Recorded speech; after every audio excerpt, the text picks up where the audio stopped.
परिस्थिति की मोहताज नहीं होती। न केवल शहरों में बल्कि गांव देहात में भी, ग्रामीण इलाकों में भी प्रतिभाएं मौजूद होती हैं। हमारे वर्तमान प्रधानमंत्री आदरणीय श्री नरेंद्र मोदी जी बहुत निचले तबके से उठकर ऊपर पहुंचे, गुजरात के मुख्यमंत्री बने और आज न केवल भारतवर्ष के ताकतवर प्रधानमंत्री हैं बल्कि विश्व के सबसे ज्यादा ताकतवर नेताओं में उनकी गिनती होती है। हमारे उत्तर प्रदेश के मुख्यमंत्री आदरणीय श्री योगी जी पहाड़ों पर रहते, उनका जीवन बीता बाल्यकाल का। तो ये जो हमारे आदर्श व्यक्तित्व हैं, इन्होंने जीवन को जिया है और यह समझा कि प्रतिभाएं गांव देहात में भी होती हैं, केवल शहरों में नहीं होती। इस उद्देश्य को मूर्त रूप देने के लिए हमारी स्टेट गवर्नमेंट, सेंट्रल गवर्नमेंट गांव देहात से, ग्रामीण इलाकों से प्रतिभाओं की कोशिश कर रही है, निरंतर प्रयत्नशील है। इसी क्रम में हमारी सरकार करियर गाइडेंस, कई बार हम लोग कर रहे होते हैं, हमें कोई एम नहीं मालूम होता बनेंगे क्या, पढ़ते जा रहे हैं। किसी ने कह दिया साइंस आर्ट ले लो तो साइंस आर्ट ले ली, भले हमें उसकी जानकारी नहीं है, उसमें रुचि भी नहीं है। किसी ने कह दिया आर्ट्स आर्ट ले लो, किसी ने कहा मैथमेटिक्स ले लो, वो हम ले लेते हैं, फिर हम अपने लक्ष्य से भटक जाती है।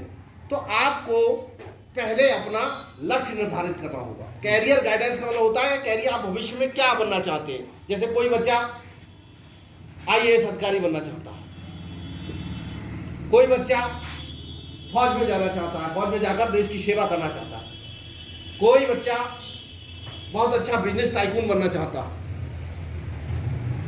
कोई छात्र अथवा छात्रा जिसमें नेतृत्व की क्षमता है, राजनीति में जाना चाहता है और समाज का और देश का नाम रोशन करना चाहता है। तो इसी बात को दृष्टिगत रखते हुए हमारी स्टेट गवर्नमेंट ने ये उत्तर प्रदेश पंख कैरियर मार्गदर्शन के माध्यम से पंख पोर्टल नाम से वेबसाइट बनाई है। आप सब लोगों के लिए बहुत लाभदायक है। उद्देश्य उसमें इतना है कि आप सब पे एंड्रॉइड फोन है, स्कूल में लाना अलाउ नहीं है, ये बात जायज है, लेकिन घर पे एंड्रॉइड फोन है। किसी पे खुद का है तो किसी की माता जी पे है, किसी के पिताजी पे, किसी के भाई पे, किसी के चाचा पे। मुझे लगता है हर परिवार में आज एंड्रॉइड फोन बेसिक नीड बन गया है और मौजूद भी है।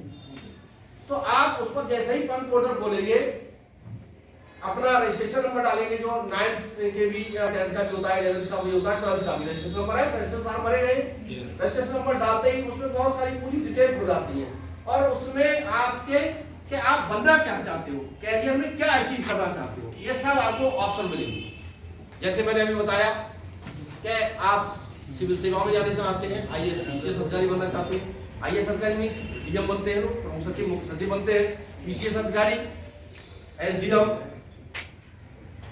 Additional commissioner, additional district magistrate, ये सब बनते हो। तो आप उसके माध्यम से जब उसमें अपना रजिस्ट्रेशन करेंगे, सरकार के पास एक डाटा जाएगा। जैसे ही ऑनलाइन रजिस्ट्रेशन होगा आपका डाटा कहाँ इकट्ठा होता जाएगा, सरकार के पास इकट्ठा होता जाएगा और वो समझ लेगी कि हमारे इतने बच्चे इस विशेष क्षेत्र में रुचि रखते हैं। कोई बच्चा राजनीति में रुचि रखता है, कोई बच्चा समाज सेवा में रुचि रखता है, तो कोई बच्चा सेना में जाकर देश की सेवा करने में रुचि रखता है, तो कोई बिजनेस का करना चाहता है। ये संपूर्ण डाटा किसके पास पहुंच जाएगा, भारत सरकार पे। फिर हमारी भारत सरकार, उत्तर प्रदेश सरकार उनको उसी दिशा में आगे बढ़ाने का प्रयास करेगी। फिर सपोज करो बहुत पढ़ने की क्षमता है, आप मैथमेटिशियन बनना चाहते हो, आपको इतिहास पढ़ाया जाए, समझ में नहीं आएगा, रुचि तो आपको मैथमेटिक्स में है, इतिहास आपको जबरदस्ती दे दिया गया है, क्या आप का मन लगेगा उसमें पढ़ने में? नहीं लगेगा। रुचि तो आपकी सेना में जाने की है, पिताजी कह रहे हैं बेटा बिजनेस करो, मन लगेगा? नहीं लगेगा। रुचि आपकी बिजनेस करने की, यूनिवर्सिटी पढ़ाया जा रहा मैथमेटिक्स, नहीं लगेगा। तो कुल मिला के सरकार का उद्देश्य इतना है कि जिसमें आपकी रुचि है आपको उसी क्षेत्र में आगे बढ़ाया जाए, अच्छे अच्छे आपको अवसर उपलब्ध कराए जाए, आपको उस क्षेत्र में आगे बढ़ने के लिए उचित डायरेक्शन दिए जाए और सही ट्रेनिंग दी जाए। तो ये सरकार का जो प्रयास है आपके हित में है, समाज के हित में है। आपका भी नैतिक दायित्व है कि उन प्रयासों को साकार मूर्त रूप देने में अपना निभाएं। समझ रहे नहीं समझ रहे? सपोज करो एक एग्जाम्पल मैं आपको देता हूँ। एक बार बंद कर दो। एक एग्जाम्पल क्या है